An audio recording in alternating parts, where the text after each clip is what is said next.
Guys, we are living in amazing times right now. If you would have told me when I was a kid that I'd be discussing whether or not the 3DS is a viable gaming option because there's other technology on the market that is a similar form factor but can play all of my other consoles on one thing, I think I would have been mind blown. I would have believed you. But that is the situation and discussion we're having today because I put out a video on the beauty of the 3DS in our present year, and it got a lot of interesting conversations going. So I want to pick up where those conversations have been happening and have a little discussion today and talk about whether or not the 3DS is worth it, given the fact that we've got so many amazing emulator devices coming down the pipeline. Some are even out presently. In fact, I just got the notification email from Anbernic saying that their DS device is now available for pre-order for $93, which is incredible considering the price point and what you can get for that amount of money. You can't run everything, obviously, on the high-end scale of 3DS, but for its price point, it's a pretty good looking device. But really, let's get to the point of today's video, and that is, really, is the 3DS worth it in light of all these new consoles that are on the market? So let's kind of dive in here. I got some notes here in my little handy dandy journal. I think the first thing that's important to discuss about the 3DS, and we'll say the other consoles like the AYN Thor, the AYANEO, which I think is still in Kickstarter pre-order, and then you've got the Anbernic devices, and there's even the 2DS remake. I call it the doorstop DS because it's like the wedge shape. There's so many different emulators on the scene right now that are trying to satisfy the need for the DS. Whether or not you go with one of those devices or an actual 3DS, that really comes down to the number one most important thing, which is your use case. Now, that might sound really basic, but I think that if you're considering getting any of these devices, then you really need to evaluate what is your scenario and what is going to be the most impactful for you as a gamer. So what are some of the most common use cases that I am seeing based on some of the feedback in the comments and the discussions in Discord is either A, you love retro devices, you're a collector, you appreciate nostalgic, original form factor. That's person A. Or person B is you're not so swayed by those things. You just want to experience the gaming side. Or there's a slight caveat to that as well, is financially, you can't necessarily invest in one of these. And so like an Anbernic emulator makes more sense. It's important to understand your use case because that really will ultimately help you decide of what's worth it for you. Now, just if you haven't seen my other 3DS video, you should go check it out, but I'll give you a quick TLDR. This unit is in pristine condition. I did not buy it that way. I got a very busted up, scratched, screen's not great, buttons not great, red version of the new 3DS. And I have completely rehoused this thing. Completely brand new white shell imported from Japan. This is the LL model, which is the same size and specs as the XL American US version. Got it imported, redid the entire body, new buttons, both new screens, and the touchpad has been restored. And I also modded the interior. So there's a lot of work that went into getting my 3DS to this state. Now, how much did I spend on the original unit before modifications? I think it was around $300. I can't remember the exact amount. And then once I factored in importing all the new hardware, upgrading the internal storage, modding it, I think I cleared $500. Now, for my use case, I think that was worth it because I do collect. I like to have original hardware, right? So for me, that was worth it. But it is important to notate for that amount of money, you can get the AYN Thor. I think you can get the top model of that device for around that price point, and that will play everything PS2, Wii, Wii U, I think even Switch titles, and obviously everything below that all on one device, right? Obviously my 3DS cannot do that. Also, the other devices, the other emulator devices on the scene, they have significantly better resolution than this, right? But what is important to you? And what was important to me I wanted original hardware. So that's my use case.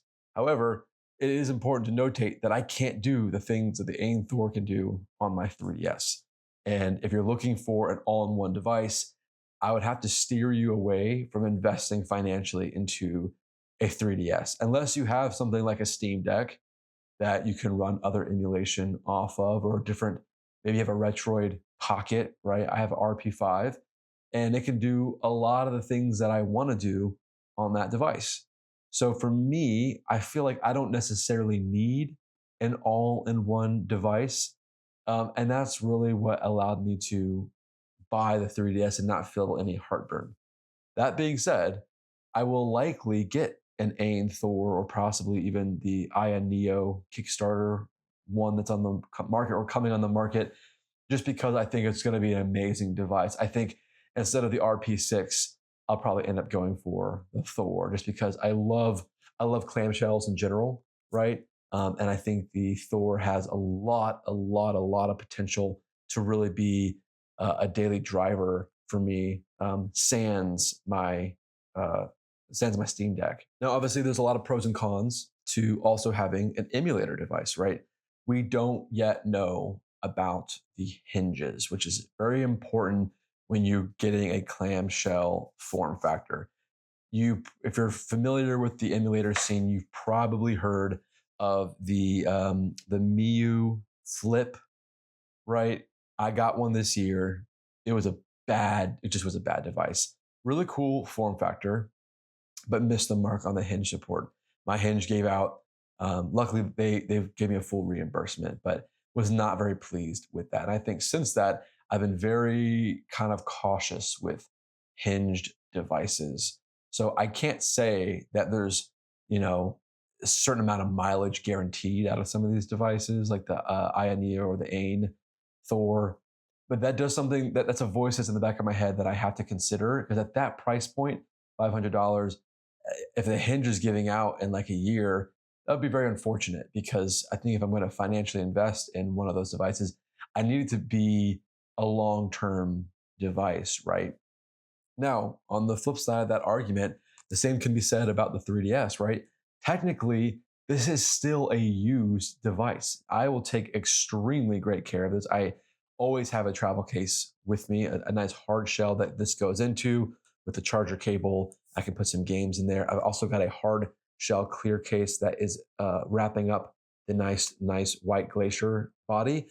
Obviously, I'm going to take great care of my unit, but at the end of the day, it's still a used device. And so I could see some exacerbated wear and tear even on the 3DS. So I think the clamshell in general across the board, whether you go 3DS or one of these other emulator devices, is going to be something you just need to be mindful of, right? I would recommend getting a travel case regardless of whatever device you end up getting, just to give it that extra level of protection. Another comment that I was getting in my previous video is that the 3DS is just a nostalgic piece of technology. And the way that some of those comments read was almost if that was a negative thing.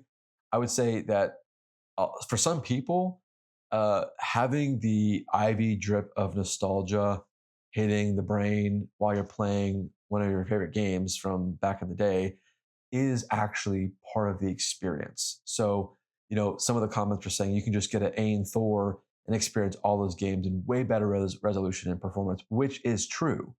But some people prefer original hardware. And so for them, the nostalgic factor of having a 3DS in our present year in this kind of condition, that to them is more appealing than just having a absolute beast of a unit. So it really does come down to all your personal preference, and I would even say your financial status too, right? I think, as I mentioned, the Anbernic DS device, it just went on pre-order today for $93. And for that device, you're going to get access to a ton of DS titles, some lighter 3DS titles. But for that price point, you're getting some really cool nostalgic form factor, and just access to titles if you've missed out on that era, or just want to experience those titles again. So that price point it's pretty good. And actually, I'm going to be giving one of those away to a lucky winner who subscribed to my newsletter. I give away a monthly gift every single month to someone on the newsletter list. If you want to be auto enrolled in that giveaway, just sign up for the link in the description. I have a lot of cool emails that go out just a way for me to connect with you more, but I reward that audience with a giveaway. And so I'm going to be giving away the Anbernic RG DS here very, very soon. As a little thank you to those of you who watch this channel and subscribe to the newsletter. Now, getting back to the point of the video is, this device, like I said, I'm probably over $500 deep in my investment with this device. That's not chump change, right? I mean, I could get a Steam Deck for that. I can get some of the other handheld PCs, right, for that amount of money. And obviously those can all do way more than this DS can. But the point of why it's important to me, and a lot of you in the comments as well, is that it's the form factor and it's the original hardware that was the selling point, right? Now, obviously, just because you get one doesn't mean you can only get one. You can obviously get both devices if you're in that financial position. I think that's great. And like I said, I'll probably end up picking up the AYN Thor at some point because I think it could be a great all-in-one emulator driver, daily driver for myself. And it will probably fit very, very well in my everyday carry bag. So I just wanted to hop on here, guys, and just give some perspective, right? There's a ton of new devices on the market and that are coming on the market.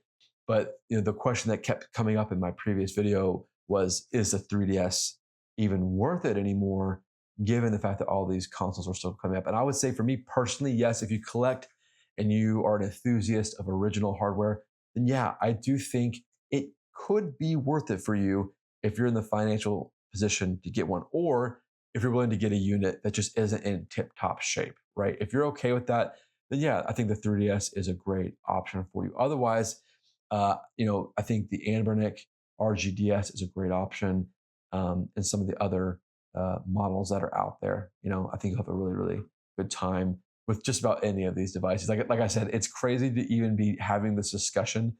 All the tech that's on the market right now, it's just mind blowing. I'm actually like, this is what a time to be alive, right? What a time to be alive, be able to experience so much amazing technology in portable form factor. It's incredible. So guys, thanks for watching. I hope this helps maybe bridge the two point of views that were coming across in that previous video. I think people who value nostalgia, I think the DS is great. Getting original hardware is great. In fact, I got a new 2DS still in box in the drawer right behind me. And I just want to keep it there. I don't plan on playing at all.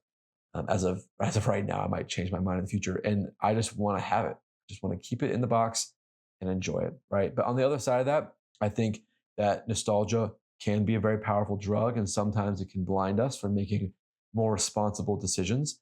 And I think emulators are also a great way to experience the same games, but at a cheaper price point. So I hope this helps, guys. Go check out my other videos. I've been really loving the discussions that have been coming across in the comments and on the Discord. I've been finding the hot takes channel on the Discord to be extremely humorous as I'm wrapping up my day. You should drop in the Discord and leave a hot take for the community. It's been getting some really good discussions going. So I really appreciate all of you who are in that. Also, be sure to make sure you tell your grandma, said hello, give her a little hug, appreciate her while she's here. And I'll see you guys in the next video. Stay nostalgic, stay nerdy. You guys, take care. Have a great weekend. See you soon. Bye.